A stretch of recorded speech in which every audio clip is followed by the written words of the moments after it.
Hello. Good morning, everyone. Welcome to another Wealth Coffee Chat. Good to see a few of you on this morning. Hope you're all awesome and well. Good morning to Luke. He's up and at it as well. Aaron is in the house. Kevin all the way from Florida. Always there, mate. Good to see you. Morning, Justin. There's Mick as well. Got Margaret, David. And as we do, we sometimes have people behind the veil in the Facebook group. Good morning, everyone. Good to see you. Hope you're all well. Jason Witten's my name, if you didn't already know. Most of you do, though. Quick intros before we get going today. Thought we might talk a little bit about the conversation of a PPR, a principal place of residence upgrade strategy. I get a few questions about this one, and it's an interesting topic, certainly an interesting topic when it comes to this idea. There's a few tax-free strategies, folks, if out there in the world of property investing.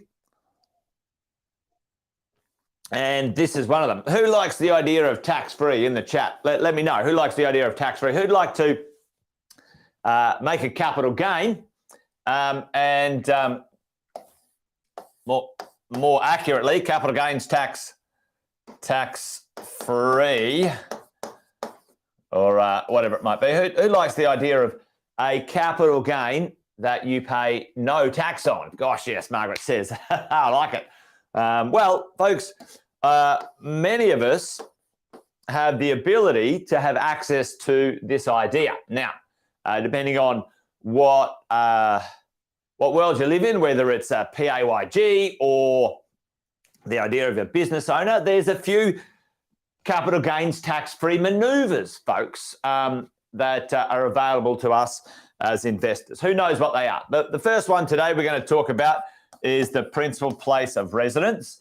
Your own home is tax-free if and when you sell it. And I think it's a good strategy to maybe 2 to 3 times over a lifetime upgrade your principal place of residence. Now, we'll talk about the upgrade a bit later. Morning, Jeff. How are you, mate? But where are the other places we can have a capital gains tax-free event, folks? Tell me about those. There's depending on where you are, but let's chuck them in there. Chuck it in the chat. Where can we have a capital gains tax-free event, whether it's a property, whether it's some shares, whether it's whatever, you can make a gain, and depending on where you're at and what's going on, some of it can be, or all of it could be, up to a certain amount, tax-free. That'd be kind of nice, right? let's have a look at that. Let's just go in here and say, all right, what happens in here? So a place that you can have a capital gains tax-free event is in your super. Your super can own some assets, and in the future, when and if, in retirement phase in your superannuation, that can be fantastic. What's that up to? Well, it has a limit to it in the super, doesn't it? It has a limit to it into the future, and depending on, at the moment, there's got some indexation and stuff like that, 1.9 million, right? Where's the other place you can have a capital gains tax-free event, folks? For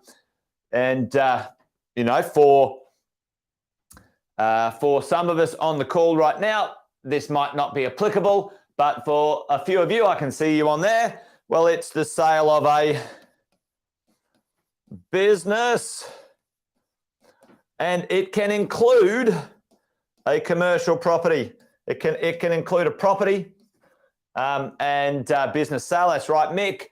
But that has a limit. Who knows what limit it has, right? So there's a possibility of up to 6 million tax-free. However, this one here for business owners has another limit. It's got two limits. You've got to be in business for 15 years. You've got to use the property for 7 years. Yep. And then your net assets need to be less than 6 mil. So it's a 6 mil limit, right? Now, this is fantastic. Which one has no limit, folks? Which one of these three, and you already know which one has no limits when it comes to the world of making a capital gain, no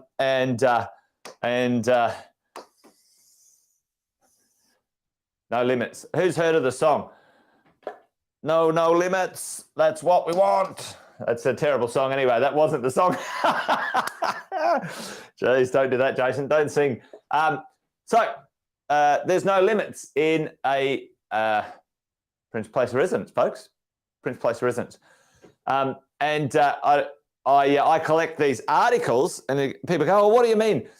How does this capital gains tax-free PPR thing work? Like what goes on here? What's the go, Jason? Let's talk about that, and that's what today we were going to sort of have a bit of a yarn about. But check this out. Check out one of these things. There we go. I'll put this up here, and this is one I grabbed on the weekend. The buyers of Manly's priciest home is revealed. Sells a luxury holiday pad for 13 million, and the sick leave CEO snaps it up for 25 million, right? So the difference between 13 million and 25 million, that's not bad. Who'd like the idea? Who would like that? Who would like that? 13 million to 25 million capital gain, and that capital gain be tax-free. Now that's a big deal. That's a big house, right? So, but the idea that the uber wealthy, the uber rich, use this strategy all day, every day, folks. And if you keep an eye out, you'll see this strategy being deployed by the rich and famous often, right? And I've always been fascinated by, why would they buy this amazing house and then sell it a few years later, right? 2, 3, 4, 5 years later. That makes no sense to me. But now, many years later, I understand. The idea of making, a $10 million capital gain with no tax on it. It's pretty sweet. It's pretty tidy, folks. Happy days, right? So what is the concept? What's the idea when it comes to your principal place of residence? And, how does it work? Let's have a bit of a yarn about what that might be, right? So let's do kind of 3 upgrade phases as we go along. And I'm going to just call these sort of 10-year phases, folks. They could be longer, they could be shorter, whatever it might be, right? So the idea, you had too many rooms to clean. I think at that stage, Alison, we're getting someone else to clean our rooms, that's for sure. You're probably, I know for a fact that they've got, full-time team on or full-time staff on. That's you know, it's a business deduction and all of their stuff gets taken care of. And, you know, anyway, not a bad way to roll. Not a bad way to roll. So let's take a look at how does a $1 million property, how does a $1 million home turn into, so that goes 1, that goes 4, and then that goes 8. I think that's the number. All right. How do we do this? How do we do this process? What happens? Okay. And we'll talk about it in 3 little sections, okay, as we go along. But first, I want to have a look. Well, we'll do this actually. So $1 million home. Let's say right now I'm just using 1 million. It's easier to round up and down, and this makes the numbers impressive. All right. So let's just roll with it and let's have a conversation here. Right. $1 million property, and it's not intangible. I speak to so many people these days. Their property is worth $1 million, right? And let's say that property is in a good spot, a great place, a little bit more capital growth than the regular property, and it's a principal place of residence. So let's say over a 10-year period, that property doubles in value. Let's go.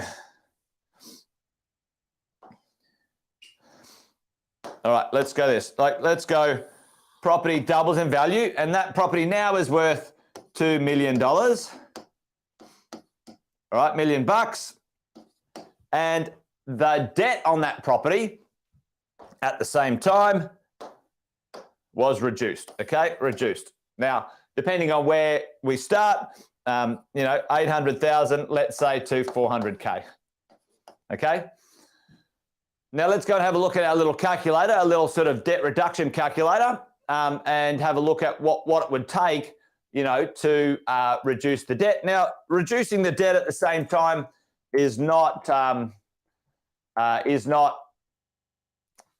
compulsory for this strategy, but let's have a look at, all right, how can we reduce the debt over a 10-year period, let's say with the loan? What would be the extra payment per month that's got there? Let's put $2,000 in extra per month, and let's see what that would, how long that might take.